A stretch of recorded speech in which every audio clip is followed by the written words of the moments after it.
আমি হিন্দু খ্রিস্টান বৌদ্ধদের বলি, কোরআন যদি চালু হয়, এর আইনটা যদি চালু হয়, আপনারাও শান্তি পাবেন। আপনাদের মুসলমান হওয়া লাগবে না, হিন্দু এবং খ্রিস্টান থাকা অবস্থাতেই আপনারা শান্তি লাভ করবেন।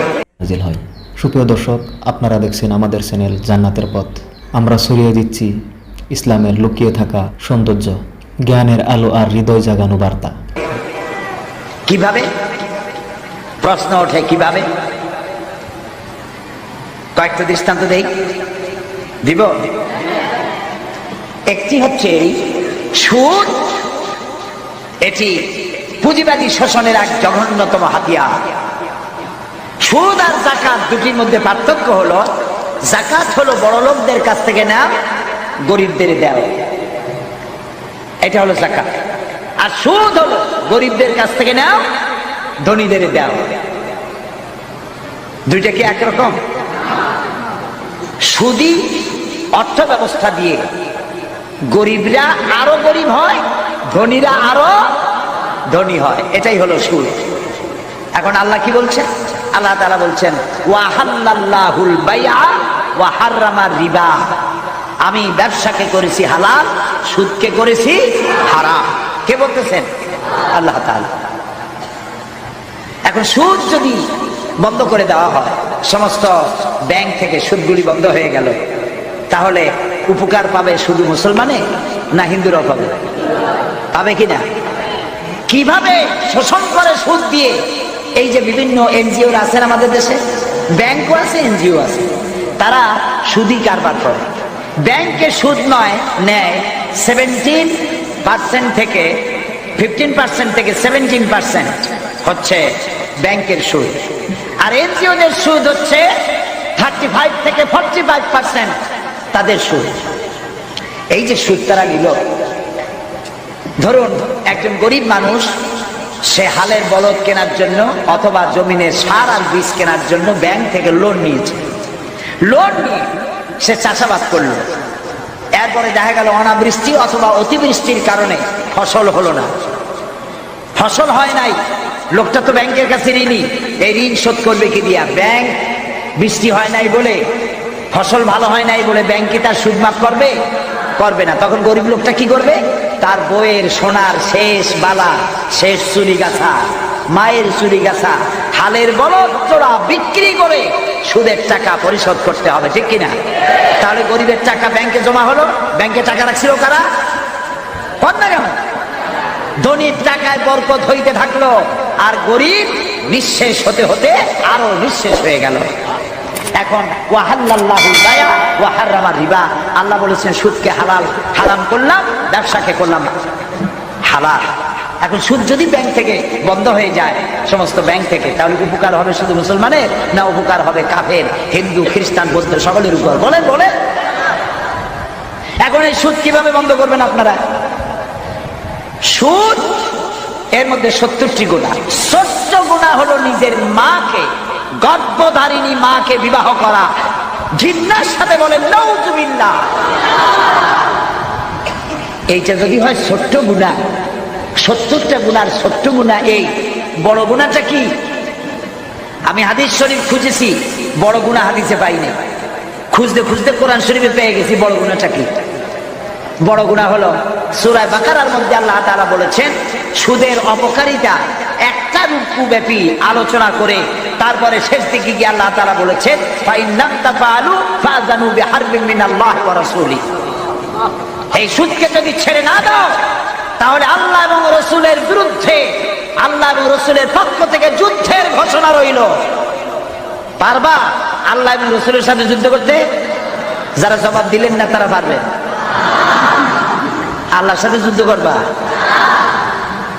1.5 মিনিট একটা আঘাত দিলেন, এই যে সুনামি হয়ে গেল না, ওটা যদি হয় সুনামি, তাহলে দুর্নামিটা কি?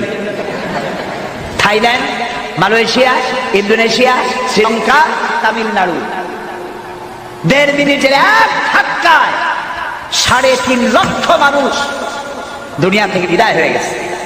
1 লক্ষ মানুষের খোঁজ নাই। বাড়ি ঘর, দালান কোঠা মিসমার হয়ে গিয়েছে। সমুদ্র থেকে 33 ফিট উঁচু হয়ে পানি এসে সমস্ত এলাকা ভাসাইয়া দিচ্ছে। আল্লাহর কত বড় শক্তি, সুবহানাল্লাহ বলো। আল্লাহ কয় যুদ্ধের ঘোষণা রইল। এইটা হলো সুদের সব থেকে বড় পাপ। এই সুদ ওয়াজ করে বন্ধ করা যাবে? আমার মতো সাইদি লাখো কোটিও ওয়াজ করে করে শেষে যদি হয়ে যায়, সুদ বন্ধ হবে না।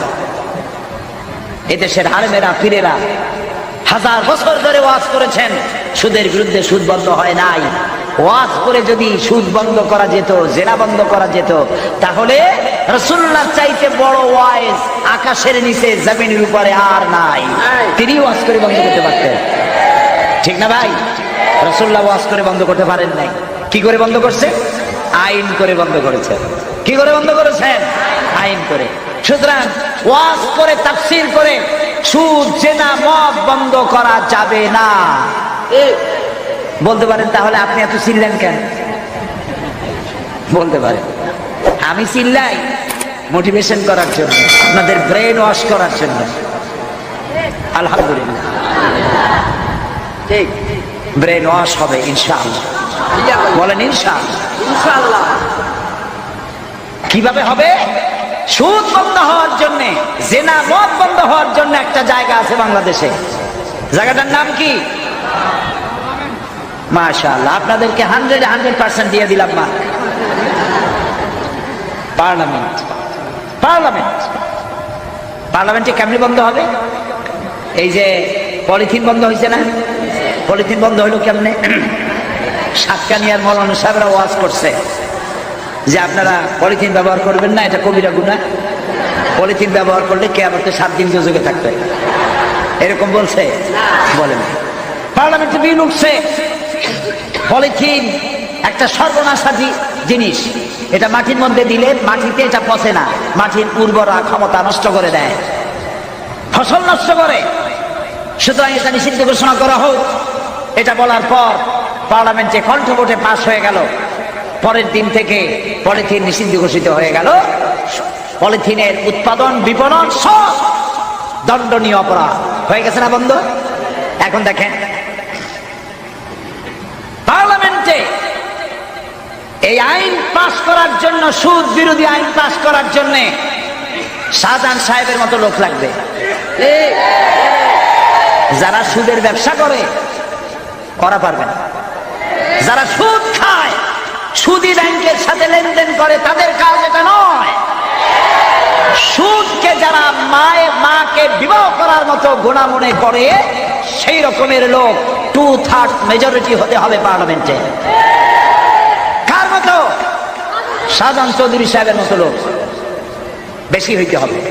যখন বেশি হয়ে যাবে, শাহজাহান চৌধুরী সাহেব তখন সিংহের মতো গর্জে উঠবেন পার্লামেন্টে।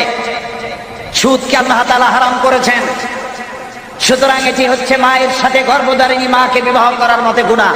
এই গুনাহ থেকে বাংলার 14 কোটি মানুষকে বাঁচাবার জন্য সুদকে আইন করে নিষিদ্ধ ঘোষণা করা হোক। বলার পর স্পিকার সাহেব বললেন, সংসদের সামনে প্রশ্ন হচ্ছে, সুদকে নিষিদ্ধ ঘোষণা করা হোক। এই প্রস্তাবের বিপক্ষে যারা আছেন তারা না বলুন, পক্ষে। বিপক্ষে যারা আছেন তারা কি বলেন? হ্যাঁ বলুন।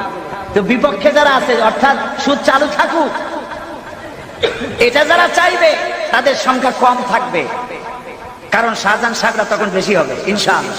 বলেন ইনশাআল্লাহ। এরপরে স্পিকার সাহেব বলবেন, প্রস্তাবটির পক্ষে সুদ নিষিদ্ধ ঘোষণা করা হোক। এর পক্ষে যারা আছেন তারা হ্যাঁ বলুন। সঙ্গে সঙ্গে 2/3 মেজরিটি তারা হ্যাঁ বলবেন। স্পিকার বলবেন, হ্যাঁ জয়যুক্ত হয়েছে, হ্যাঁ জয়যুক্ত হয়ে গেছে। পরের দিন থেকে সোনালী, পুবালী, রূপালী, শ্যামলী, চৈতালি সব ব্যাংকে সুদ বন্ধ হবে নাকি হবে না বলুন?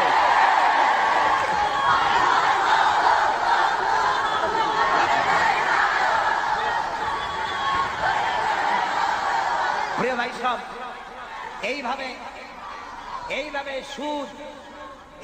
সুদ, জেনা, মদ, জুয়া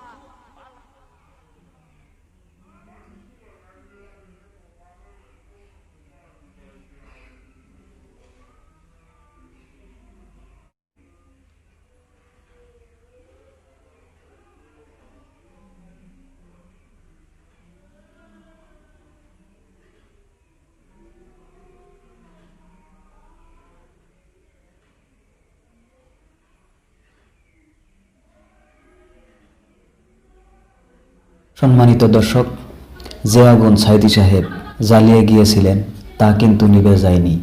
সেই আলো আজও জ্বলছে আমাদের হৃদয়ে। বন্ধুরা, সত্যের এই আলো যাতে কখনো নিভে না যায়।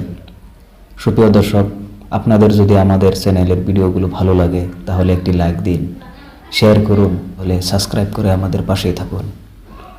আসসালামু আলাইকুম ওয়া রাহমাতুল্লাহ।